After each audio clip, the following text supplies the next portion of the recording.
Hello, I am Rebecca Williams with Inland Empire Couples Counseling, and we are answering users submitted questions on parenting.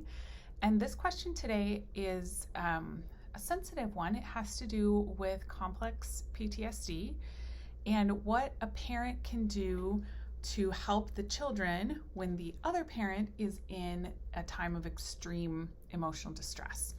I'm presuming in the question that might be that the parent maybe is in a flashback, or that they're having a period of some deep depression or maybe high anxiety or something, and so the question is, what do I, as the parent who's not experiencing that, what do I do to help my kids? I love that whoever asked this question, if it was you, I love that you're being so thoughtful about how to support both your partner and your kids. And I have a few ideas for you. The first thing would be that I want you and your partner to sit down together while you're both calm and kind of make a plan. It will work best if the two of you are on the same page about this is what we're going to do, so that you can give consistent messaging to your kids, because that's going to ultimately help them feel safe, is when they're hearing the same thing from both parents. The next thing would be talk about what's happening with your children. Sometimes we think that we can just completely protect them, and we do want to protect them, and yet the kids will know. They will pick up on it, whether they see it or whether they sense it in your fear, your stress, your anxiety. They'll know something's going on, and they might not know what to do about it. And you may be thinking, oh, everything's fine because the kids haven't said anything, and they might be internally holding on and feeling afraid. So I think that it's best that you talk to your kids. So decide what you're going to call these episodes that your partner has. And depending on the age of the kid, you might choose different terms. Maybe you just say, Mama's having a flashback. Oh, okay, cool. We can talk about what a flashback is. Or, maybe we have some other descriptor for Daddy's having an episode right now. To cue the kids in, this is what's going on. And then you're going to teach your kids how to respond to the situation.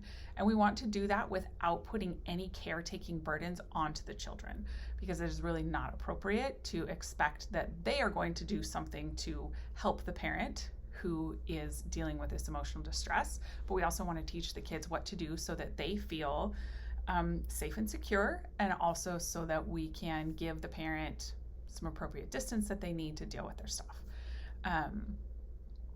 The only time where I might give the kids a job is maybe if they were home alone with one of the parents, and let's just presume that this is a parent who has some kind of unexpected flashbacks.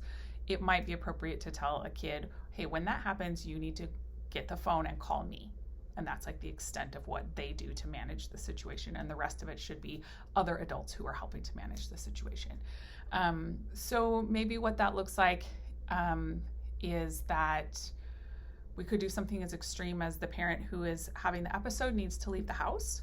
Maybe there's somewhere else where they can go and stay for a few hours or a few days, and that could be part of the plan that you make, because it's just too stressful to have them around the children.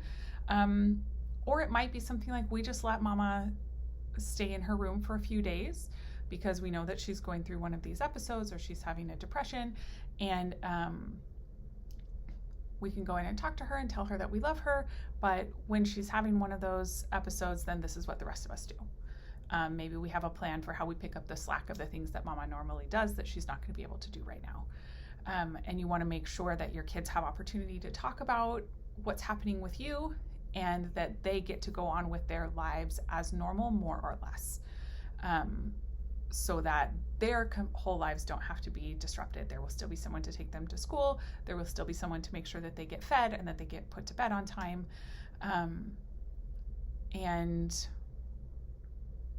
yeah, maybe we can cue them in to know if this is a time where we need to have sound in the house be more quiet, or if they're allowed to just kind of come and go, or maybe now's the time that we need to not come and go, and we need to just close the door and you don't go into that room right now because the parent needs their space and time.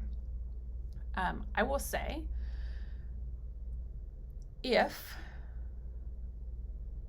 you are the parent who is experiencing these complex PTSD symptoms, and you have the presence of mind that you can kind of contain your stuff for a moment to be able to connect with your kids, do that. if you can kind of come back to yourself for long enough to say, hey, baby, it's okay. I'm going to be fine. I just need you to give me this space right now. Or I'm having one of those episodes. Remember what you're supposed to do. I will be okay. I have I have your other parent to take care of me. I have my friends to take care of me, whatever it is. I will be okay, and we'll reconnect in a few days or in a few hours or however long these things typically last for you. If you're able to do that, great. That provides reassurance to your child that you are still their parent and you are still attentive to their needs and you're still going to be there for them. If the level of your emotional distress is such that you really don't have the presence of mind to be able to do that in those moments, then maybe you don't try to. If you know that your kid's going to come in and you're going to snap at them, or you're going to kind of unload in a way that's not appropriate for a child, then part of your plan should be that the kids need to stay away, so that we have this clear delineation of you being available to the kids and not putting emotional burdens on the kids that really they shouldn't have to care for. Or that they shouldn't have to take on. So yeah, if you know that during one of these episodes you really can't be available to your kids, then that's part of how you're going to talk to them about what's going on, and part of how you're going to teach them. Hey, when this happens, it's like I go to a different world and I'm not even here right now, and I want you to know that, surprise, I want you to know that I still love you, and maybe I say things that I don't mean, and that's why we want you to stay away, because I don't want to hurt you in that way. And so you kind of front load the kids that this is what all of this means, and that when the thing is over, I will come back and we'll reconnect. And when I'm not available to you, your other parent is going to be here, or we've asked a grandparent to step in, or we have a neighbor who helps us out, or something like that, so that the kid has that reassurance that they will still be cared for, and that everything is being handled so that they don't have to handle it. Because just developmentally, most young children, especially if they're under their preteens and younger, they may still be in a cognitive place where they tend to personalize everything. They might think that everything is their fault or everything is their responsibility. And so we want to make it really clear to the kids that this isn't something that you need to manage, and this is what we're doing to take care of it, and this is what your job is during that time, so that we kind of get out in front of that tendency for the kid to take it personally and to kind of internalize that. And then the final thing to do would be to reconnect. For as long as you know that you need to have that space to work through the thing, when it's over, come right back to your kids. Make sure that you're emotionally available to them, play with them, let them talk, pick back up the routines that you normally have so that they get to have you back in their life. And then my final tip would be to, depending on the frequency and how extreme these episodes are, get your kids into therapy as well. It can be so helpful when there's emotional distress happening in the family, when kids are maybe scared of their parent when these episodes happen, or maybe they're not scared of the parent, they're just scared for the parent. It's confusing. I don't know what's going on. I don't know how to help.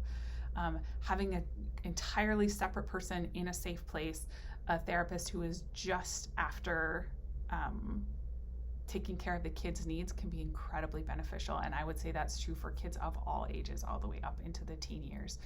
They may really benefit from having a different place, a different person outside of the family where they can work through some of their own worries or fears or their own distress in response to what's happening with the parents. I hope that this is helpful. If you have any follow-up questions, please let me know. I'm happy to answer your questions.